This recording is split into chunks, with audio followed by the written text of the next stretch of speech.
do Crônicas, capítulo 20. Eu quero falar sobre batalha espiritual nesta manhã. Guerra espiritual.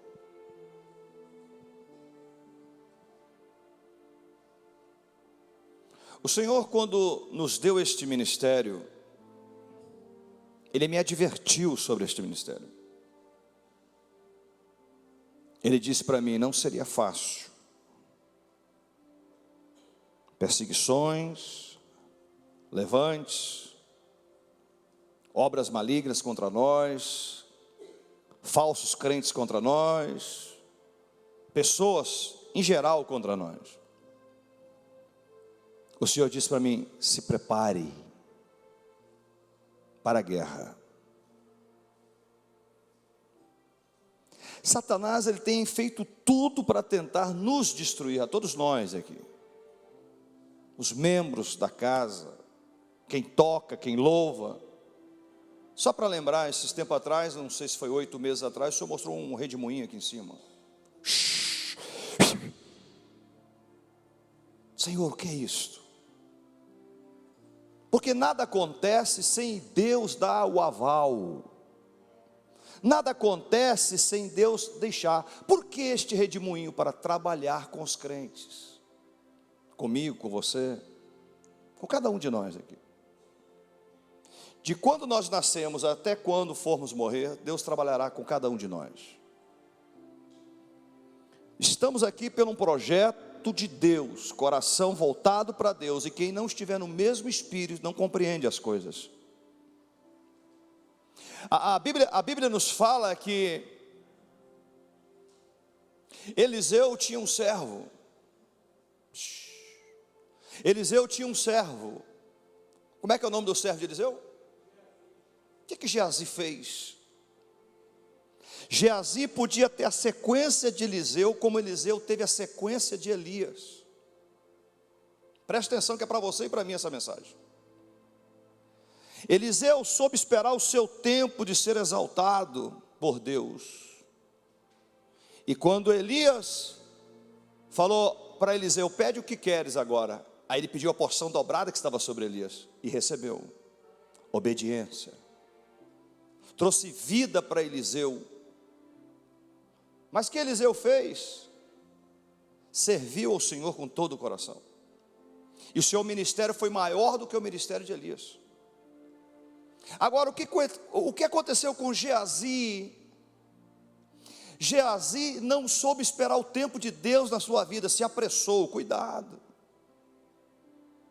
Primeiro que quem está comigo aqui em cima, cuidado para não se apressar, porque poderá ter problemas.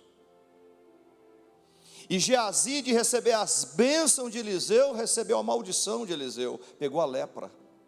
A lepra que estava sobre Naamã, que Eliseu foi usado para curar, para dizer, vai no Jordão, tome banho 7 vezes no Jordão, e foi curado.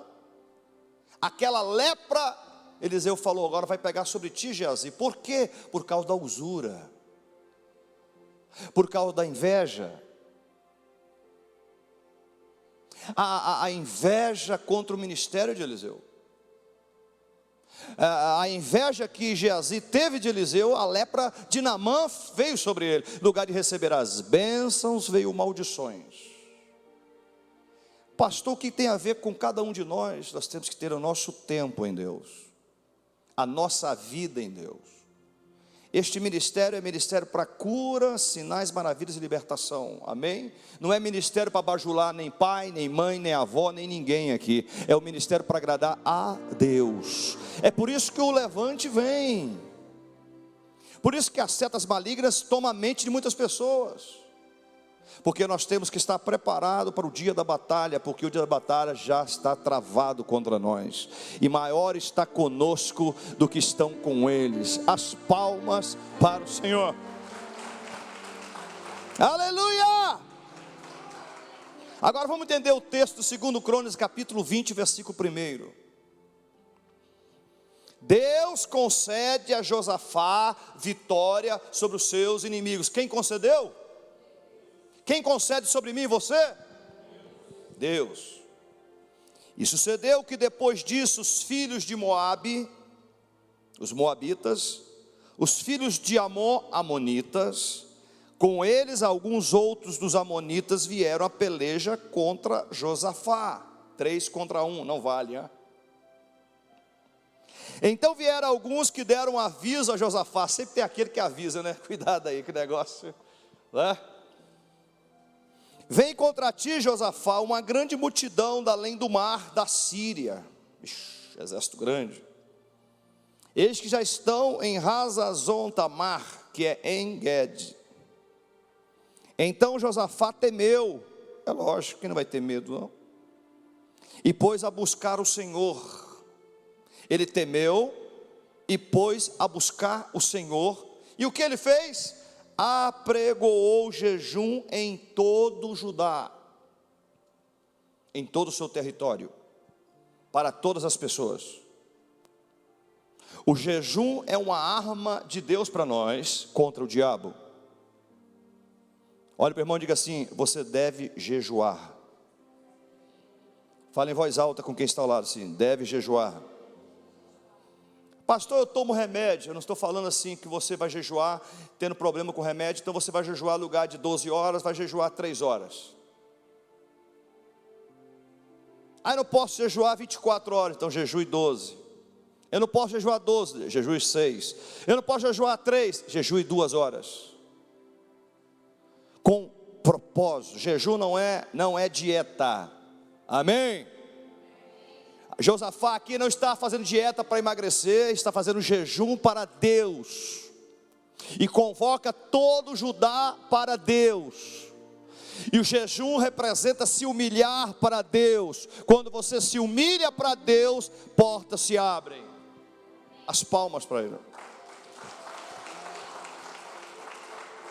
Então Josafá temeu, pôs a buscar o Senhor. Em primeiro lugar, ele temeu, muita coisa maravilhosa, temer. Segundo, ele vai buscar a Deus Todo-Poderoso, não idolatrias. Terceiro, ele apregou o jejum em todo Judá, todo o seu território. Quarto, versículo 4, aliás: e Judá se ajuntou para pedir socorro ao Senhor. Aí que está a vitória de Josafá. Aí que está a vitória de Judá. Porque se ajuntaram para pedir socorro ao Senhor. E eu digo que o Senhor permite muitas coisas na vida da gente para a gente pedir socorro para Ele. Há muitas coisas na vida da gente que nós temos que pedir socorro a Ele. Não existe super-homens, não existe super-mulheres, todos nós somos falhos, todos nós somos cheios de defeitos. Então dependemos da graça de Deus sobre nós. Diga aleluia. E se ajuntou para pedir socorro, coisa bonita que Josafá fez. Reuniu o seu povo para pedir socorro ao Senhor. Também todas as cidades de Judá vieram para buscarem ao Senhor. É como se o Brasil todo reunisse para buscar ao Senhor, no mesmo propósito de jejum e oração. Houve comunhão entre eles, e nesta comunhão Deus trouxe a vitória sobre Josafá e sobre todo Judá. Diga aleluia. Diga: esta mensagem serve para mim. Versículo 5: e pôs Josafá em pé na congregação de Judá. E pôs-se Josafá em pé na congregação de Judá. Ele foi buscar o Senhor na congregação. Ele foi buscar o Senhor de todo o seu coração. E pôs Josafá em pé na congregação de Judá e de Jerusalém, na casa do Senhor, na igreja, diante do pátio novo. Aleluia. Versículo 6: e disse: Senhor Deus de nossos pais. Agora ele está orando. Porventura não és tu Deus dos céus? Está lembrando quem é Deus para ele. Pois tu és dominador sobre todos os reinos das gentes. Na tua mão há força e poder. Não há quem te possa resistir. Está falando para Deus que Deus já sabe. Diga aleluia. Mas Deus queria ouvir isso da boca dele. Versículo 7: porventura, ó Deus nosso, não lançaste tu fora os moradores desta terra, diante do teu povo de Israel, e não deste a semente de Abraão, teu amigo, para sempre? Está perguntando para Deus. E habitaram nela, edificaram nela um santuário ao teu nome, dizendo: se algum mal nos sobrevier, espada, juízo, peste ou fome, nós nos apresentaremos diante desta casa, e clamaremos a ti na nossa angústia, e tu nos ouvirás e livrarás. Agora, pois, eis que os filhos de Amon, presta atenção, moabitas, filhos de Amon, amonitas, de Moabe, moabitas, e da montanha de Seir, pelos quais não permitiste que passasse Israel, quando vinham da terra do Egito, mas deles se desviaram e não o destruíram. Eis que nos dão o pago, vindo para lançar-nos fora da herança que nos fizestes herdar. Preste atenção agora. Tudo que Deus deu para mim e para você, fala em voz alta. Não, ninguém tomou café? Misericórdia. Fala assim, não é para tomar mesmo não, em jejum, diga aleluia. Fala assim em voz alta: tudo que o Senhor fez, nós herdarmos dele. Se o diabo tentar tomar, Deus vai trazer a restituição em dobro. As palmas para o Senhor. É profético. Você vai ver logo o versículo à frente, como Deus restituiu todo Judá novamente. Tudo que o Senhor deu a nós, agora o que o diabo deu para nós, Deus toma. Mas o que Deus deu, se o diabo tentar, ele pode até conseguir tomar alguma coisa nossa, mas lá na frente, fala em voz alta, lá na frente, o Senhor restitui com juros e correções monetárias. Diga aleluia. As palmas para o Senhor. Creia. É profético. Aí diz ainda, no versículo 11 ainda: eis que nos dão um pago, vindo para lançar fora da herança que nos fizesse herdar, Senhor. Ah, Deus nosso, porventura não o julgarás? Você não vai julgar ele, Senhor? Ele está orando, falando com Deus. Porque em nós não há força perante esta grande multidão. A segunda coisa que eu observo em Josafá é que ele se humilha falando: eu não tenho força para lutar contra eles, Senhor. Porque Deus se manifesta na nossa fraqueza, querido, não na nossa força. Quando você fala: minha mão não vai mais, Senhor, eu não posso mais, eu não consigo mais. Aí ele fala: ei, agora eu entro, minha mão entra. E quando a mão de Deus entra, tudo dá certo. Aí eu lembro aquele cante: vai dar tudo certo. As palmas para o Senhor. Diga aleluia. Porque não há força em nós, Senhor, perante essa grande multidão que vem contra nós. Aí ele fala ainda: e não sabemos nós o que faremos, porém os nossos olhos estão postos em Ti. Ele não conseguia ver o futuro, não conseguia ver o que ia acontecer, mas os olhos dele estavam no Senhor. Quando nós não conseguimos enxergar o que vai acontecer, o futuro, nós temos que colocar os nossos olhos no Senhor. É só nele. A expectativa do milagre é Ele. O expectativo da libertação é Ele. O expectativo da salvação é Ele. A expectativa das bênçãos é Ele. Não é o homem. Nós não podemos correr atrás de homens, de Deus. Porque Deus move corações, Deus endurece corações e Deus abre corações. Diga aleluia. Aí muito bem, vamos passar para o versículo 20 agora, em 2 Crônica 20. E pela manhã cedo se levantaram e saíram ao deserto de Tecoa. E saindo eles, pôs em pé Josafá e disse, agora o líder Josafá está falando: ouve-me, ó Judá, e vós, moradores de Jerusalém, crede no Senhor, vosso Deus, estareis seguros. Crede nos seus profetas e prosperareis. Versículo 21. E aconselhou com o povo e ordenou cantores para o Senhor, que louvasse a majestade santa, saindo diante dos armados, dizendo: louvai o Senhor, porque a sua benignidade dura para sempre. Versículo 22. E ao tempo em que começaram com júbilo e louvor, o Senhor pôs emboscadas contra os filhos de Amon, de Moabe e das montanhas de Seir, que vieram contra Judá e foram desbaratados. Diga aleluia. Diga em voz alta: glória. Glória a Deus. Olha para quem está ao teu lado, diga assim para o seu irmão que está ao seu lado: todos que levantarem quantidade e multidão contra mim, contra você, o Senhor vai desbaratá-los. Aleluia! Colocará confusão entre eles. Diga glória a Deus. As palmas para o Senhor. Solte o retorno para mim, Rogério. Aleluia! Fizeram com Josafá da mesma maneira com que fazem com a gente. Anos atrás,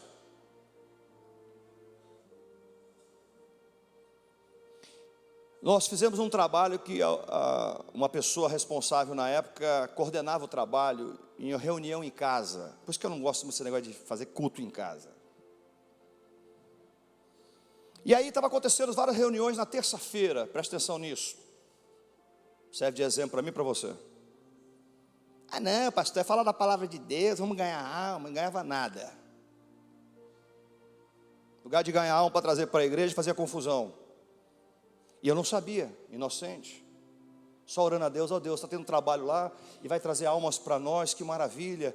E um dia, numa terça-feira, o Espírito Santo falou assim: esta noite você vai no trabalho. Falei: é o Senhor mesmo, pai? E orei novamente: vá no trabalho. E eu fui numa daquela terça-feira, se não me falha a memória. E quando eu cheguei lá, estava tendo conversas paralelas ao ministério e à minha pessoa. Deus não gosta de traidores. Aí a pessoa que estava entregando recado para todo mundo lá, bonitona, entregando recado para todo mundo, manifestou o demônio nela. Eu não esqueço, não, irmão. Eu perdoo, mas não esqueço. Aí manifestou, o Senhor falou: bota a mão na cabeça dela. Quando eu botei, a mulher manifestou. Quem é que está falando na boca dela aí? Somos nós. Falei: vocês estão ouvindo Deus ou demônios aqui? Aí todo mundo... O levante era para derrubar este ministério. O levante era fazer reunião paralela para destruir a minha pessoa e desmoralizar esta obra. Mas o Senhor Deus Todo-Poderoso, de Abraão, de Isaac e de Jacó, o Deus de Judá, o Deus de Josafá, é o mesmo Deus meu e seu aqui. E Deus jogou por terra eles. Diga aleluia. As palmas para o Senhor. Mas você acha que é só isso? O diabo arma uma cilada, arma a segunda, arma a terceira e 1000 contra você todo dia. Se você não depender dele, somente dele, você cai. Muitos ministérios estão sendo destruídos porque não tem discernimento de Deus quem está liderando. E quando não tem, a igreja vira uma bagunça, literalmente bagunça, onde o diabo gosta de operar. Um tempo atrás, estava ministrando, o demônio manifestou, falou assim, deram gargalhada e falou assim: é muitos lugares que gostam de fazer festas, nós estamos montados nas festas, porque nas festas nós distraímos eles. É melhor ir à casa do luto do que o banquete, irmão. Porque no luto você faz reflexão para a sua vida, mas banquete, lugar de festas, só traz ilusão para as pessoas e não a realidade da palavra, porque Jesus disse: no mundo vocês vão ter aflições, tem bom ânimo. Ele nunca prometeu facilidade para ninguém. Esse negócio de evangelho fácil, de festa e não sei o que, interte as pessoas, mas não leva para o céu. Interte as pessoas, mas não leva elas o direcionamento para o céu. Direcionamento para o céu é arrependimento de pecados e vida no altar com Deus. As palmas para Ele.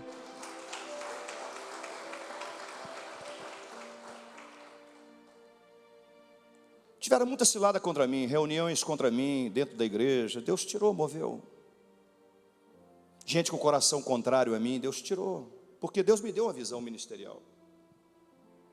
E quem não está na mesma linhagem ministerial vai embora. Fazer o quê? Se não tiver no mesmo espírito de aguentar a consagração e a busca, não pode permanecer. É melhor 300 com Gideão do que 32 mil que não quer nada com nada. É melhor 300 que pagam por jejum e oração aqui, pastor, e nós ganhamos almas, e vidas são libertas, são batizadas com o Espírito Santo, são principalmente salvas, do que ter 32 mil para fazer festa para os outros. Sabe por que eu preocupo com isso? Porque a Bíblia fala que o pastor de ovelha, ele vai dar conta de cada ovelha do seu rebanho. Por isso nós temos que movimentar mais, ganhar almas, sim, nós temos a obrigação, e também de apacentar,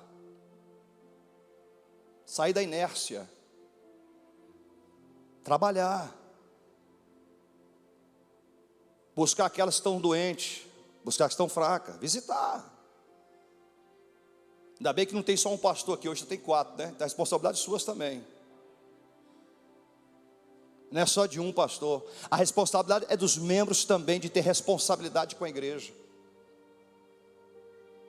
Quantos oram por mim aqui? Não é por mim não, para os pastores daqui.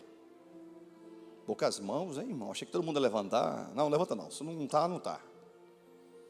A Bíblia fala que nós devemos orar pelos nossos pastores. A Bíblia fala. E não amaldiçoá-los. Sabe por que Geazi se deu mal na vida dele, Geazi? Agora eu vou entrar no texto de Geazi. Porque Geazi, no lugar de honrar Eliseu, desonrou Eliseu. Por quê? Eu vou te falar por quê. Porque Eliseu não pediu presente para Naamã, porque foi Deus que usou Geazi Deus que usou Eliseu. O Senhor usou Eliseu para curar Naamã. E Naamã falou: eu te trouxe vários presentes aqui, ouro, prata, não sei o que, roupas, mudas de vestes. Ele falou: não, eu não quero nada não. Eu não quero nada. Quando Geazi ouviu que ele não queria nada dos presentes de dinheiro, Geazi falou: agora é minha oportunidade de ficar rico. Agora é a oportunidade de eu abrir meu ministério. Agora é a minha oportunidade de pegar todos o dinheiro desse Naamã aí, deste ímpio aí, e fazer o que eu quero. Aí ele foi correndo atrás de Naamã quando estava na estrada indo embora para Damasco. Ele falou: ei. Aí Naamã ficou até assustado: mas se o senhor não quis, mas é para mim aqui para levar e tal. E enganou, pegou o presente para ele. E quando ele voltou até Eliseu, Eliseu falou assim: o que você fez não foi bom aos olhos do Senhor. O que você fez desagradou a Deus completamente. Por causa disto, tu ficarás leproso. E a lepra que saiu de Naamã entrou nele, em Geazi. A maldição pega com causa. Sem causa a maldição não pega em nós, mas com causa ela pega e pega com força. Escute a revelação do Espírito de Deus nesta manhã para todos nós. Se queremos ser como Josafá, devemos nos humilhar para Deus, devemos jejuar, devemos orar a Deus, ler a palavra de Deus e se fortalecer na pessoa do Espírito Santo, porque senão seremos pedra de tropeço para a obra e para Deus. As palmas para o Senhor, diga aleluia.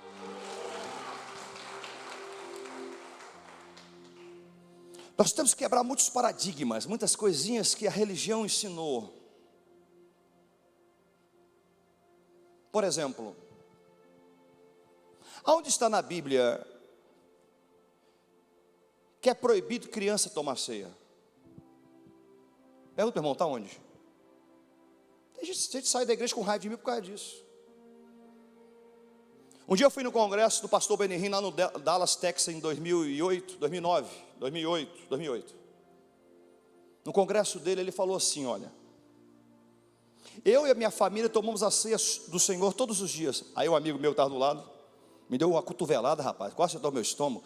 Tá vendo? Heresia dele.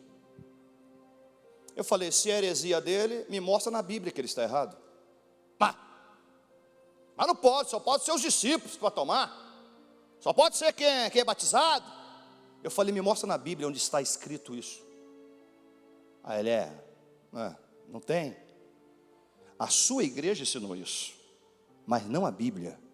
Eu posso tomar a ceia do Senhor na minha casa, com a minha família, com a minha mãe, com a minha avó, com todos os meus irmãos, todos os dias, se assim eu quiser fazer. A Bíblia fala, fazei em memória de mim, todas as vezes, fazei em memória de mim. As palmas para o Senhor. Está vendo como é que começa a quebrar paradigma? Olha, você é de outra igreja, não pode tomar ceia aqui. Tem igreja que faz isso, rapaz. Você passa vergonha. Se eu for lá numa igreja qualquer aí, em outro lugar aí, não, você pode tomar ceia, você não pertence ao rol de membro. Mas eu pertenço ao rol da família de Jesus. Então, esse tipo de paradigma, Deus me usou nessa cidade para quebrar isso, para ensinar que a palavra de Deus, Jesus, é mais importante do que os paradigmas. Um tempo atrás, meu pai não tinha papa na língua, né? Era violento para falar. Chegou um pastor, foi exortar ele. Ô, seu Nel, o senhor está em cima do muro. Para que foi falar isso com ele? O senhor está em cima do muro, o senhor não está indo na igreja, tem hora que vai, tem hora que não vai. Ô, seu Nel, o senhor está em cima do muro. Ele falou assim, em cima do muro é os senhores. Apontei na cara do pastor, falou assim, é o senhor que deixa a sua esposa como uma marmota em casa, feia, igual capeta em casa, e está cobiçando uma mulher bonita na igreja, que tem joias, ouro, brinco, etc., e atua, se nem olha para ela. Isto é hipocrisia, pastor. Apontou na cara dele. Deus usou meu pai. Aí era pastor, e daí? Fez errado. Quem sou eu para acusar que está em cima do muro, rapaz? Você e Deus. Eu posso pregar exortação, mas é você e Deus. Você que sabe se está em cima do muro ou não, não sou eu. Aí foi exortar meu pai dentro da casa do meu pai. Meu pai falou assim, a hipocrisia é o senhor, né, pastor? Que fica aí dando de santo, e que a sua mulher não pode fazer isso e aquilo, nem a igreja pode, mas quando chega uma cocotinha, desculpa a expressão, bonitinha, você tira o olho dela para olhar para essa outra. Eu tenho certeza disso, pastor, falou com ele. O pastor abaixou a cabeça, meu irmão, e ficou vermelho. Sabe por quê? Porque deve. Nós temos que tomar muito cuidado com isso. Sabe por quê, irmão? Cuidado para não apontar o dedo para os outros, porque pode voltar 1 milhão para nós.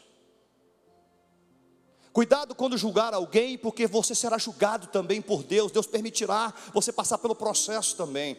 Olha, quando nós pregamos contra o pecado, não é para acusar ninguém, mas para dizer, conserta. Eu também oro para mim, para eu consertar com o Senhor todos os dias. Não podemos ser hipócritas. Josafá vence a batalha porque Josafá tinha vida com Deus, ele tinha humildade com Deus, e só quem conhecia o coração de Josafá era Deus, não eram as pessoas. Jesus também está com vários discípulos ao seu lado, aleluia. Um deles, chamado Judas Iscariotes, o trai. Jesus falou assim, ai do homem que trai o filho do homem.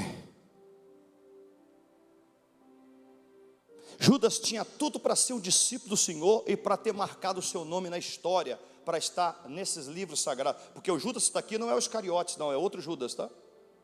O Iscariote não teve direito de escrever nada, só teve que escrever só o nome dele, traidor. É igual o Geazi.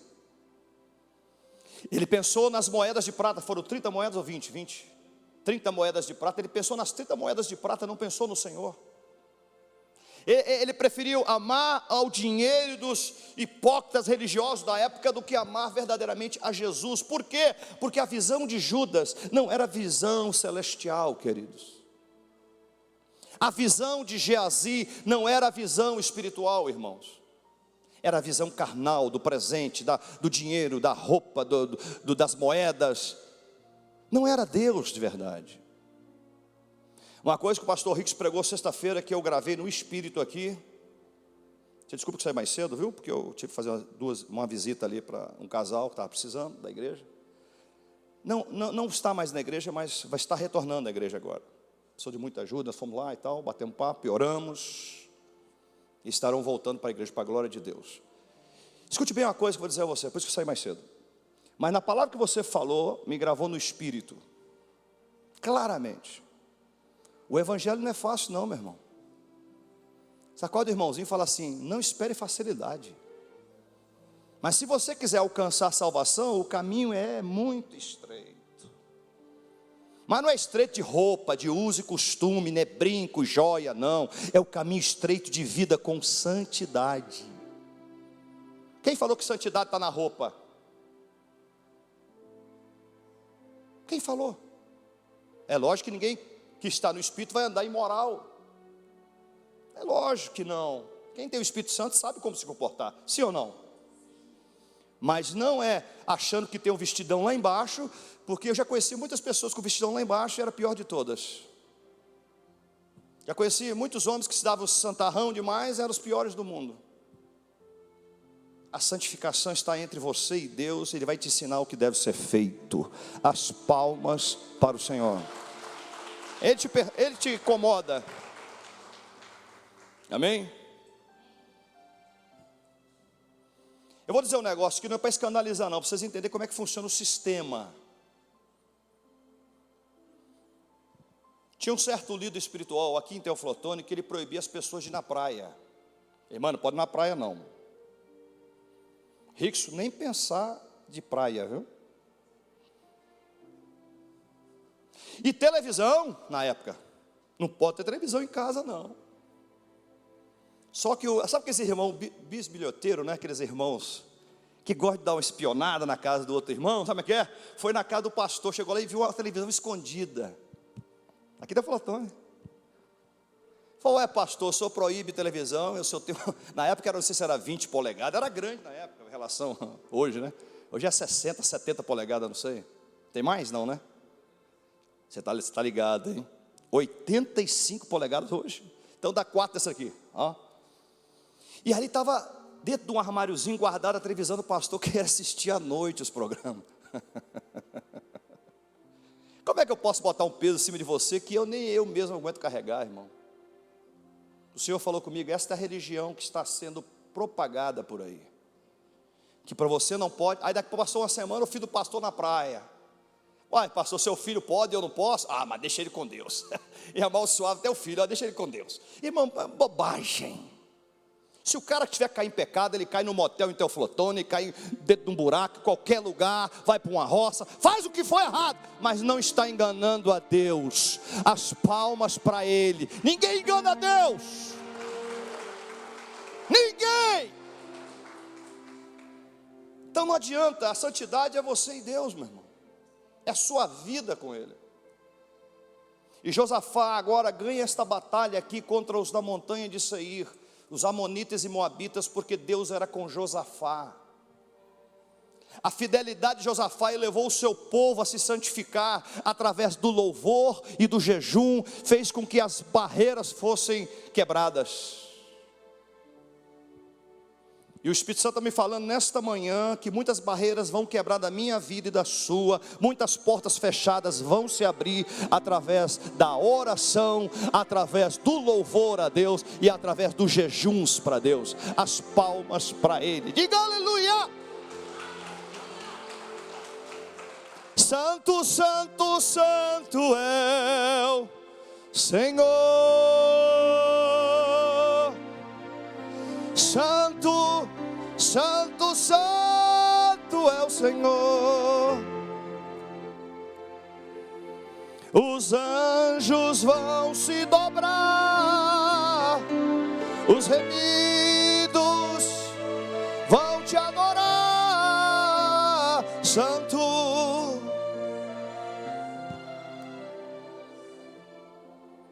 Agora, o que não pode ter é um pé na igreja e outro no sistema do mundo. Você pode enganar todo mundo, menos a Deus, irmão. Um certo pregador disse esses dias que eu ouvi uma mensagem, achei interessante. Ele falou: olha, o pior perigo que o homem corre é quando ele está sozinho, quando não tem ninguém vigiando ele. É onde você e Deus, que Deus vê tudo que você faz. É no sozinho que corremos riscos. Depois de uma grande libertação na igreja, depois de uma grande campanha na igreja, você vai para casa, é o momento mais perigoso do crente. É onde Satanás mais trabalha na mente. E joga setas, joga pensamentos impuros, e trabalha para te derrubar da igreja, tirar da igreja e mover você da igreja. Qualquer palavra que o pastor pregar, é para mim, eu vou sair, não sei o que, e vem setas, e entra na mente. Por isso que nós não devemos orar muito antes do culto, mas devemos orar muito depois do culto. Aprenda isso. Eu aprendi isso. Às vezes nós oramos muito antes do culto, maravilha, Deus atende, poxa, Deus vai operar. Mas Deus opera muito mais depois do culto. Não é a hora que vamos comer a pizza, é a hora que nós vamos orar para agradecer a Deus. O livramento está nos dando depois do culto, porque é depois do culto que Satanás mais nos tenta. Jimmy Swaggart, um dos maiores pregadores de todos os tempos, e ainda eu considero como homem de Deus, tremendamente. Ele é vivo ainda, né? É vivo. Se arrependeu, Deus voltou a usar? Sim, maravilha. Mas o nome dele ficou sujo na história o dia que ele caiu com a secretária dele. Ele estava numa cruzada na Argentina, milhares de pessoas dentro do estádio e fora do estádio. Ele chegou para um dos seus ajudadores, perguntou: quantas pessoas tem aqui? Ele falou: Jimmy, não sei, talvez umas 50 mil, 60 mil aqui dentro do estádio, e fora também tem o mesmo tanto do que lá dentro. Ele disse assim para o seu ajudante: hoje Deus depende do meu ministério. Mas quando ele falou que hoje Deus depende do meu ministério, ele já tinha caído com a secretária meses antes. Porque a derrota dele não era antes da cruzada, era depois das cruzadas. É depois das cruzadas que o diabo ele entra na mente, se não vigiar. Te tenta, luta para te destruir. É depois de uma grande campanha. Quando eu fui para a Bahia, Satanás tentou me destruir de toda maneira depois das campanhas que eu fiz lá. É tanto que eu falei: nunca mais vou sozinho, eu vou com pessoas para me ajudar em oração. Sozinho eu sentia o peso espiritual todo em cima de mim, uma opressão. O diabo jogando setas para cá e para cá, eu não conseguia dormir a noite toda, virando para um lado e para o outro. E não conseguia dormir, fiquei a noite toda sem dormir, de sexta para sábado e sábado para domingo. O Senhor falou comigo claramente: preciso de intercessores. Eu liguei para Teoflotone na época e falei: intercede por mim aí. Há um ataque violento contra a minha vida. O diabo quer me destruir aqui. Depois das campanhas. O crente, se não vigiar, ele vai ser pedra de tropeço para Deus operar, e vai ser vergonha para a obra. Por isso tem muita gente que não está aguentando. Não aguenta. O primeiro sintoma do crente não aguentar é não vir mais para a igreja. É o primeiro sintoma que está destruindo ele e ela. Eu não vou lá mais não, estou cansado. Minhas pernas estão fracas. Sabe como é que é, né? Não sei, não estou mais animado de ir lá, não sei o quê. É assim mesmo que o diabo faz. Tem dia que eu não estou com vontade de vir na igreja, mas em nome de Jesus eu tenho uma aliança com o Senhor. Eu vou e venho. E quando eu chego, sinto paz e alegria, e saio daqui com o refrigério do Senhor na minha vida. Diga aleluia! É o diabo. Eu conheci uma mãe de santo e um pai de santo, que ficavam sexta para sábado, sábado para domingo, sem dormir, 48 horas batendo tambor na macumba. Pá, pá, pá, pá, pá, pá. Mas quando era na igreja, meia hora, que sono. É lógico. As coisas de Deus é difícil, irmão. É estreito o caminho é estreito.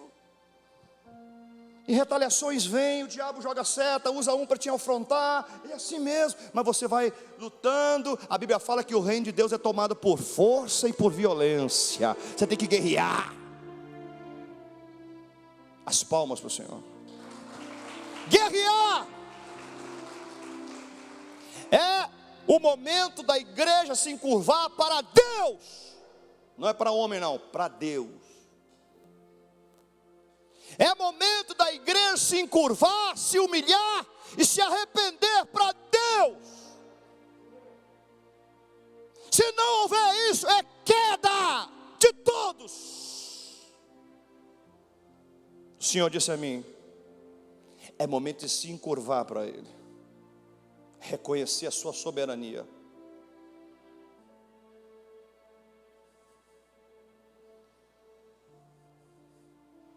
Escute, vou dizer a você, não empolgue com festas, não empolgue com a multidão, não empolgue. Por favor, em nome de Jesus, eu clamo a você nesta noite, não faça, essa manhã, não faça isso. Jesus um dia, pastor, estava lotado de multidão ao seu lado. Num dia. Aqueles que foram libertos, curados, salvos, batizados com o Espírito Santo, restaurados, renovados, curados de lepras. Bendito é o Filho do Deus Altíssimo. Oh, que maravilhoso Jesus. Quando Jesus está no Monte das Oliveiras, que ele está caminhando agora para ir a Jerusalém.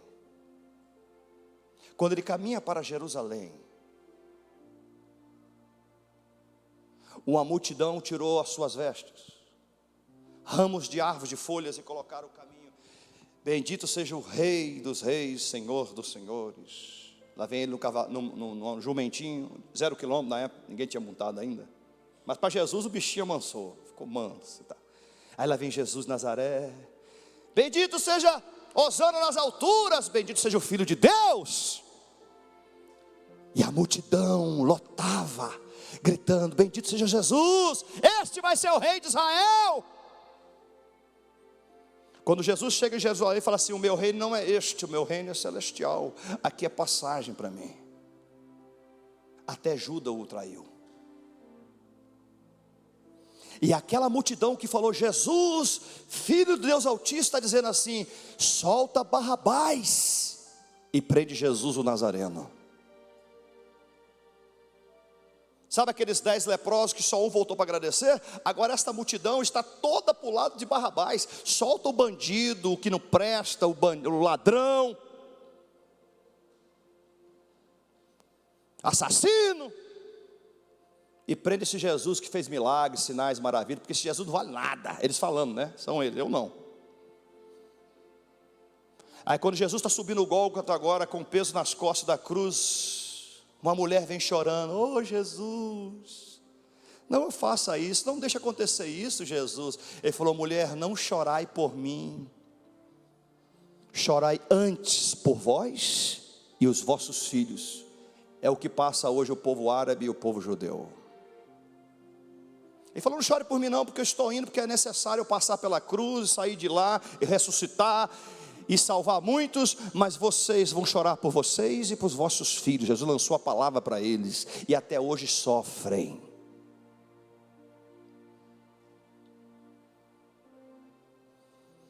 Olha para o irmão e diga assim: a multidão que está com você hoje. Fala em voz alta com quem está ao lado. Pastor, marca isso no espírito aí. A multidão que está com você hoje é a multidão que te apedreja amanhã. A multidão que está com o pastor Rogério hoje é a multidão que me apedreja amanhã, fazendo bem, fazendo a coisa certa. Porque o ser humano tem, não é vocês, não, vocês são santos de Deus. Diga aleluia. Fala para o irmão: não é para nós não, irmão. Amém? Mas é para aqueles que gostam de safado, sem vergonha, que não presta, bandido, ladrão, prostituto, prostituta. E este tem valor, irmão. Mas não para nós somos santos. Diga: somos santos, irmão. Não, para nós não. Mas muita multidão é assim. Eles querem resultados, não Deus. Eu quero resultado no Senhor, sim, mas eu quero primeiramente Deus. Se Ele me der o resultado positivo, amém. Mas se também não der, Ele continua sendo Deus. Porque eu vejo uma hipocrisia de cantar assim. Como é que é essa música? Porque é Deus. Como é que é, Rex? Se Deus, me ajuda aí, como é que é? Se Deus quiser. Se não fizer, a multa vai embora. Peraí, você não está entendendo, essa letra é hipócrita para muita gente. Se não fizer, continua sendo Deus, não é assim? Mas muita gente fala assim: não é mais meu Deus não. Ele me deu e permitiu tomar. Ele não é meu Deus mais não, porque o Deus que eu sirvo é o Deus que dá só bênção, só prosperidade, só porta aberta. Quem falou que Ele não prova? Você vê na Bíblia Sagrada lá o Tiago, me fala assim, minha mãe morreu com espada. Foi Tiago. João, seu irmão, Tiago e João, os dois irmãos. Perdeu Tiago e falou, servo de Deus foi embora com a espada, mas foi salvo. Nós temos que entender que Deus permite o bem e permite o mal para nós. Deus permite todas as coisas acontecer, mas bendito seja o nome do Senhor, em que acontecer, Ele é glorificado. Deus só consegue nos entender que somos dele quando passamos pelo bem e pelo mal servindo a Ele. Quando passamos por provas, tribulações e bênçãos nele. Porque o maior perigo na vida do crente não é quando Deus trabalha com você. O maior perigo da vida do crente é quando Deus exalta você. Quando Deus nos exalta, o nosso perigo de queda é maior do que quando Deus trabalha e nos humilha, permite nos humilhar. Perigoso é quando está no auge. O Senhor disse a mim, eu vou te dar, mas cuidado. O auge que tem levado muitos pastores a perder a visão espiritual do reino. É no auge que muita gente pega o dinheiro da igreja como fosse seu dinheiro. É no auge que vira ladrão. É no auge que a fama sobe a cabeça. Conheci tanta gente humildezinha, rapaz, mas hoje toca nela para ver. Só toca o pé assim no calcanhar dele ou dela, você vai ver quem é. A fama subiu a cabeça. Eu digo que a fama não traz sucesso, mas o sucesso em Deus traz reconhecimentos. Nós temos que tomar muito cuidado quando Deus nos exaltar. Fala mesmo assim, Deus quer te honrar e te exaltar, mas cuidado. É lá que Deus vai te conhecer. É lá que Deus vai saber quem é você. Você viu Davi? Deus conheceu Davi num erro com Batseba. Depois que Deus o exaltou, ele caiu com Batseba. Aí ele se arrependeu no Salmo 51. Aí Deus o permitiu até o final da sua vida estar com o Senhor para sempre. As palmas para Davi, eu acho que foi o único no auge que escapou. É o único no auge que escapou. Saul caiu fora. Muitos homens da história caíram fora. Samuel não caiu no jogo. Samuel manteve a posição e morreu na posição de servo do Senhor. Olha para o irmão e diga assim, cuidado quando Deus te honrar. Quando a escada, você está no último degrau, é mais perigoso da queda do que embaixo. Amém? Quando Deus te coloca na escada lá em cima, lá é o lugar mais perigoso para nós. Qualquer balançadinha te derruba. Cuidado. Oh, da glória. Oh, da glória. Tua presença. Somos o seu templo. Te devolvemos a reverência, Senhor. Então levante do teu altar e somos abençoados em nossos louvores. Toda glória em teu abraço, Senhor, tua presença enche este lugar. Preste atenção no que eu vou dizer a vocês aqui para encerrar, queridos. A igreja só é uma sequência de quem nós somos no nosso quarto com o Senhor. A igreja só é uma sequência, reflete o que nós somos em casa com o Senhor. A nossa vida com o Senhor é que importa, não a religião. O que Deus quer de nós, uma comunhão íntima com a pessoa do Espírito Santo. Por isso que os jovens pastores aí casaram, as mulheres têm que entender o chamado. Se não entender o chamado, é divórcio. Está repreendido isso. Se não entender o chamado do homem de Deus, é divórcio. O homem que é chamado por Deus é diferente do homem que se chama para Deus. Aqui neste ministério são homens chamados por Deus. Não quiseram ser, Deus os colocou para ser. Tome cuidado. Muito cuidado as mulheres de pastores para o Brasil todo, mundo todo. Muitas têm estorvado Deus operar, de salvar multidões e famílias, por causa de você. E ao contrário, também tem muitas mulheres que têm ajudado os homens de Deus. E é o sustentáculo, é a base do homem de Deus. Porque são verdadeiras intercessoras. Tem um lado bom e um lado ruim, diga aleluia. Quem tiver do lado bom vai crescer, o lado ruim vai acabar o ministério. Esta é a verdade. A verdade dói, a verdade machuca, mas é a verdade. Por isso tem muita gente que não prospera mais, não anda mais, não desenvolve mais, porque não consegue, porque está amarrado. Tem que desamarrar nesta manhã. O Espírito de Deus quer fluir através da sua vida, você é o instrumento dele. E nada pode impedir o agir de Deus na sua vida. Fale em voz alta para o irmão, nada, ninguém, só Ele, é o Senhor, que faz o que quer com a gente.